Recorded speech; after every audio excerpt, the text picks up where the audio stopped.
Hey light children, welcome back to the Artist Corner here on the YouTube channel. If you followed me on the Instagram channel to here, we are going to get right into tax season for the artists. So here's the thing, because like I've told y'all once and before, I have a script of things that I've already researched, studied, information, so that I don't tell you guys the wrong thing, because sometimes I can do that and we don't want to do that. So segment 1, independent artist reality. Okay, so first thing to understand, if you're an independent artist, the government basically sees you as a small business owner.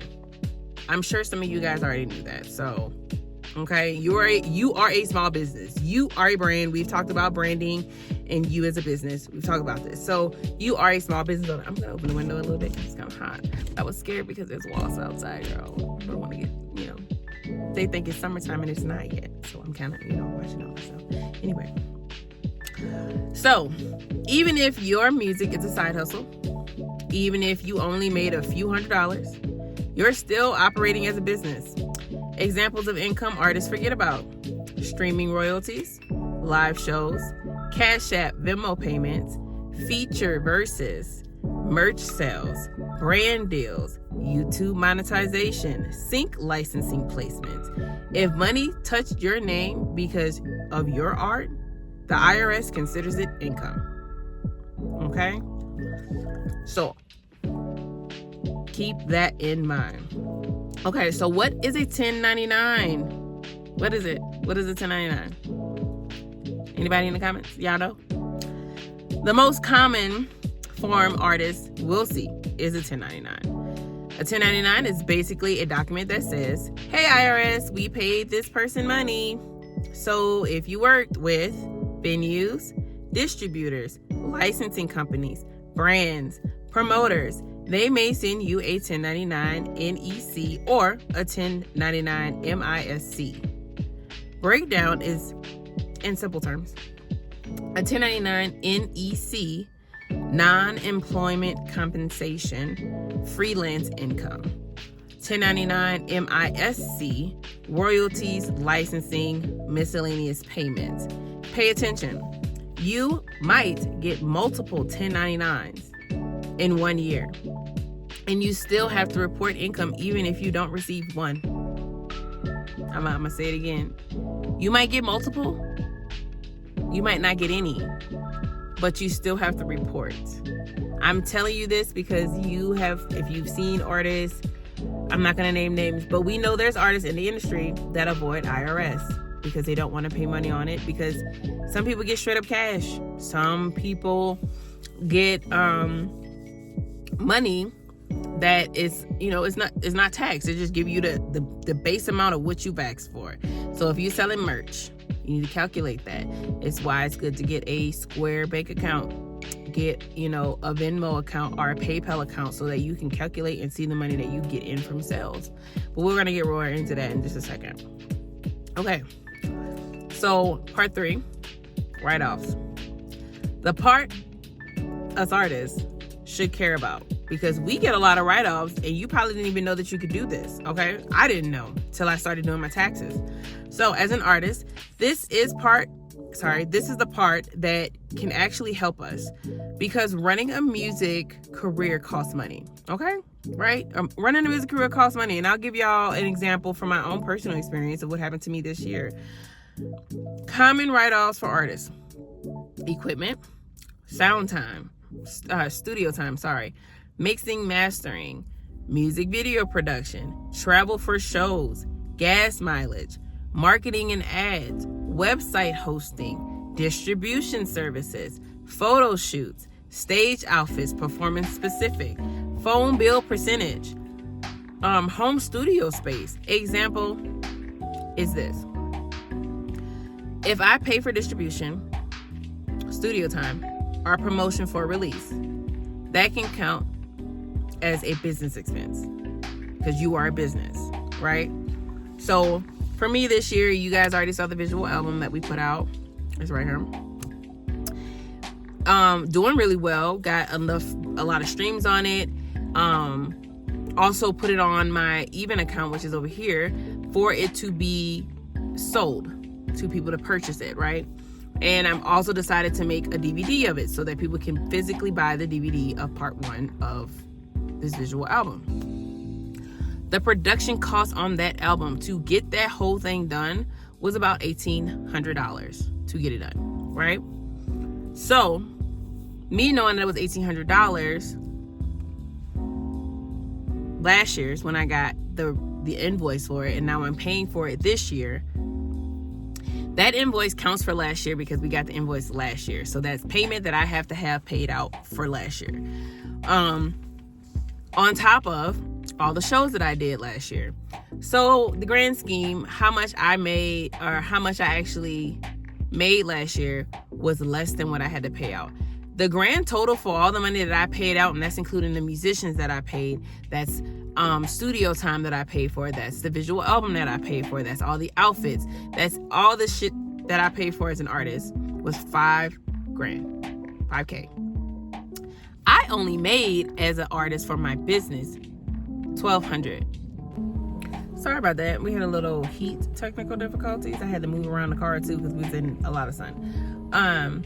And as much as the cool air is in the air right now, the sun was like on my phone. So we're back. As I was saying, so as an artist, I spent $5,000 last year, but what I made back wasn't nearly close to that amount of money. So that is why your write-offs are important, because if you spent more than you made in the year, there's a big chance that the government ain't gonna try to charge you for a whole bunch of taxes for the money that you made because you spent more money. You put more into it's like putting more into the economy than you got out of the economy. You know what I'm saying? Okay. So after that, why tracking all year matters? Because it makes those big questions of how much did I spend compared to how much I made all the world of difference when it comes to filing your taxes. Okay, so the biggest mistake artists make is waiting until tax season to figure out everything. And that's even if they do. I know artists that probably don't think they have to file their artistry as taxes because they're like, well, I'm not really famous. I don't really make enough. I'm still working a regular 9 to 5, so I got to do my W-2 forms and things like that. I'm going to say this to you gently, artist friends, very, very gently. Doesn't matter that you have a 9 to 5 job. Doesn't matter if you only made $100 this year as an artist. Doesn't matter if you sold one piece of merchandise from your swag and you spent out a ton of money for your artistry. You still have to file it if you didn't take taxes out on it. So why wait till you're big and famous rather than start right now and getting used to it and building the habit? You know what I'm saying? Starting now while you're unknown, so when you are known, it's easier for you to like, nope, I already got the paperwork, I already got checklists, I already got my stuff. So when you do have enough money to hire an accountant or somebody to handle your financial stuff for you, so you don't have to, you already know what you're doing, and nobody can mess you up on your monies, because that's really what it is. Okay, I had to talk to you about my glasses because so do not, and I cannot stress this enough, do not do this to yourself. Okay, start now. What to track? Because some you may not know what you should be tracking. So first, you should be tracking income, expenses, mileage, receipts, subscriptions. You want your future self to thank you. Okay, you want the future mainstream artist, the future local artist, the future artist that you are planning to be, to have such a firm foundation with your financials and your expenses and all the things that you're doing, to be so solid. You don't need nobody. The whole independent artist thing is so that you can go into this industry not needing a label, and then when you do have the label, that's less money you have to pull out of your money that you making. That's less money that you have to give to them in order to do the things that you didn't teach yourself how to do. You know what I'm saying? That's why we talked about distribution. That's why we talked about branding. That's why we talked about promotion. That's why we talked about all these things. So as an independent artist, when you get signed to a major label, You know how to do almost half of that stuff by yourself. And yes, they're going to probably try to convince you, well, you're the artist now. We just want you to create the art. That's what we're here for. And you say, yes, I understand that's why you're here, to do all those things, but I want to be hands-on so that I don't have to pay you hundreds of thousands of dollars to do something that I know how to do and I've been very capable of doing by myself. Clock the T. Okay? All right, so after we get past our tracking why it matters and all the things, simple system artists can use. Here's a simple system you can use that I've compiled for myself, and I'm willing to share it with you at no cost because I love you and I want you to be successful in this game. 1 folder called Artists, Taxes.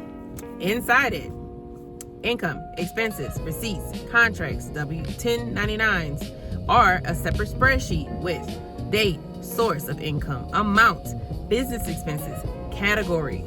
Doing this monthly instead of yearly will have you hours of stress. Will save you hours of stress.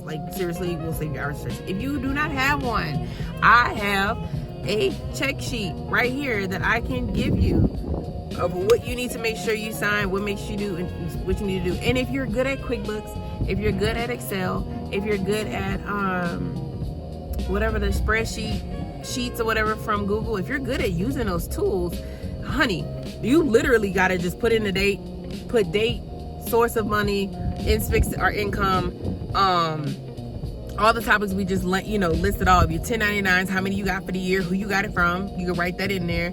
All the receipts, you can put those in there and have it already filed and ready to go. So when it's time to do taxes, if you do decide to go through TurboTax or H&R Block or go to a physical place and be like, here's my stuff, I need help filing my taxes, you already have that stuff on hand ready to go. Ain't no hesitation, ain't no questions about it. You ready.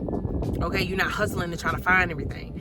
For me personally, I just got my Square account, which also calculates all my sales. So all of my merchandise is on Square. And even when I sell merch, not from the website, but physical merch, I calculate how much did I sell in that so that it keeps a receipt of everything that I did for the year. So I have my sales that I've made.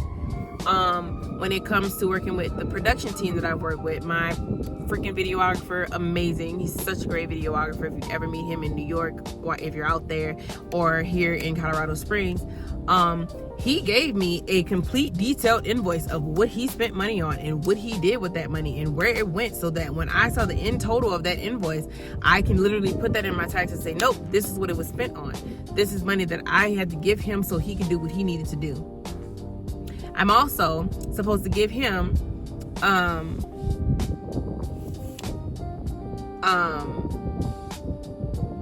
is it me even him? I think I'm supposed to give him a 1099 because I paid him for his services. The studios paid them for their services. So I should, if it's over a certain amount, be giving them a 1099.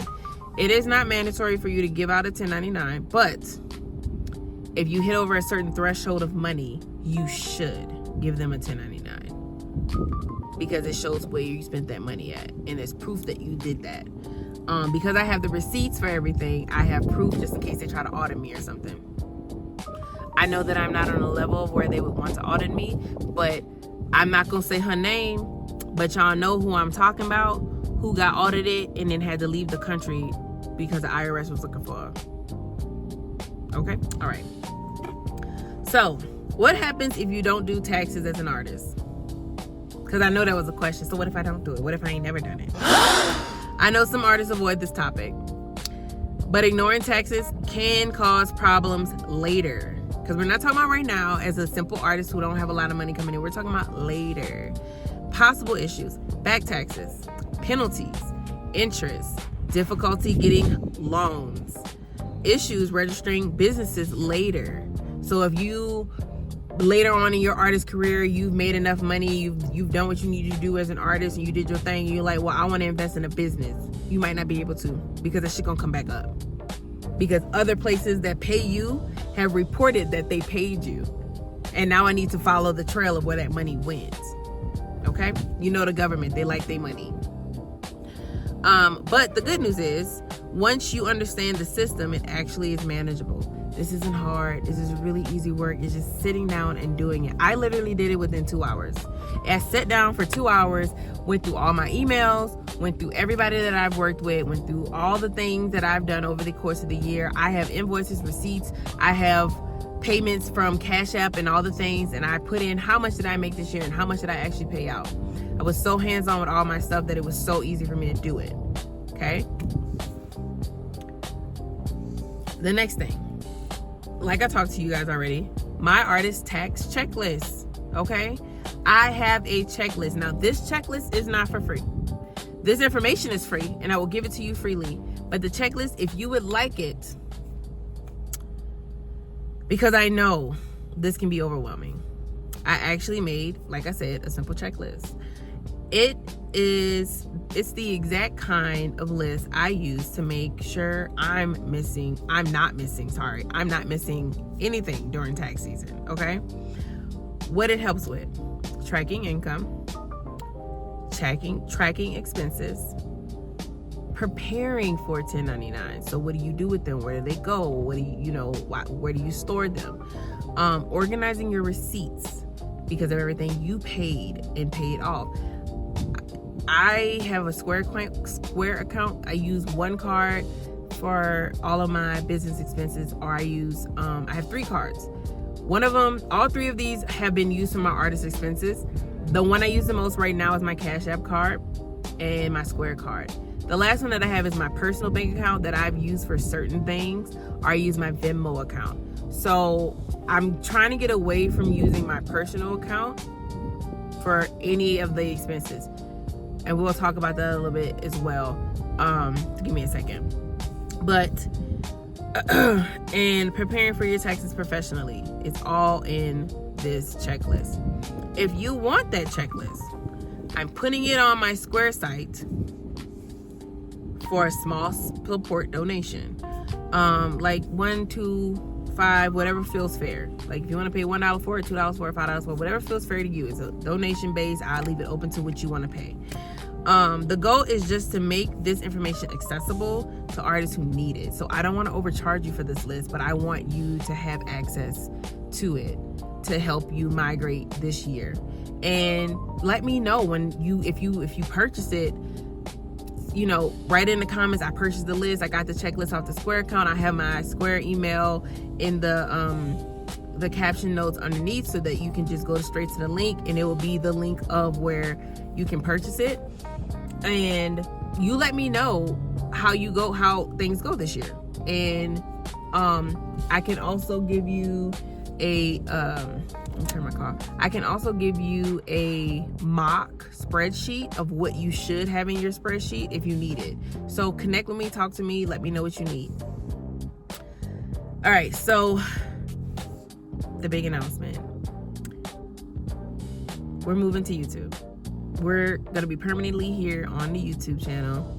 We're no longer going to be on Instagram. So if you found me on Instagram and have been liking the little segment, short information that I give on Instagram with the Artist Corner, I'm fully moving it to YouTube. So there will be no more prep you, hey, go to the YouTube channel. If you're not already logged in and subscribed to the channel, I'm just letting you know, you will not get information there.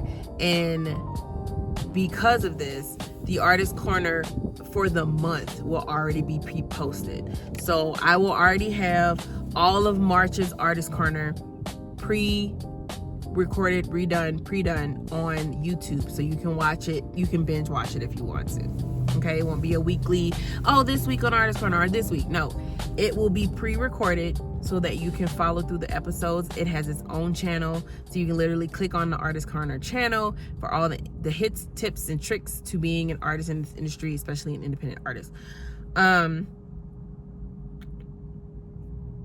want to go deeper, and I want to bring guests on. I want to bring other local artists on to the Artist Corner so you can hear about their personal experiences with it, and maybe some things that I didn't know about being an artist that they might know, I want to answer questions. I want to put Q&As in here, so where if you comment below and you have a question specifically about the Artist Corner, I can give you little, we'll have like, so if so many people ask a bunch of questions, I'll have a full Q&A Artist Corner where I literally answer questions on there, or I'll have shorts that answer those questions. And I really want to talk about the music industry.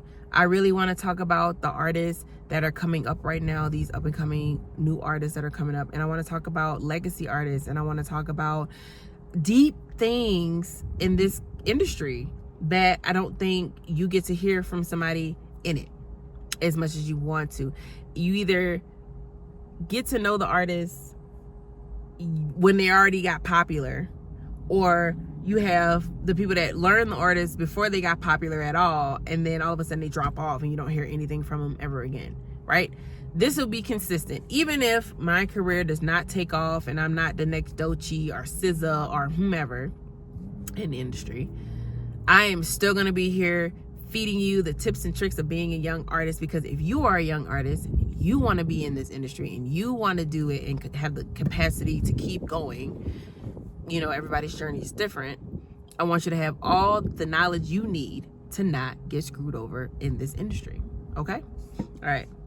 So, independent artists deserve to understand the business side of creativity. Because talent without knowledge can be taken advantage of. And I refuse to have any of you guys, my light children, to be taken advantage of, okay?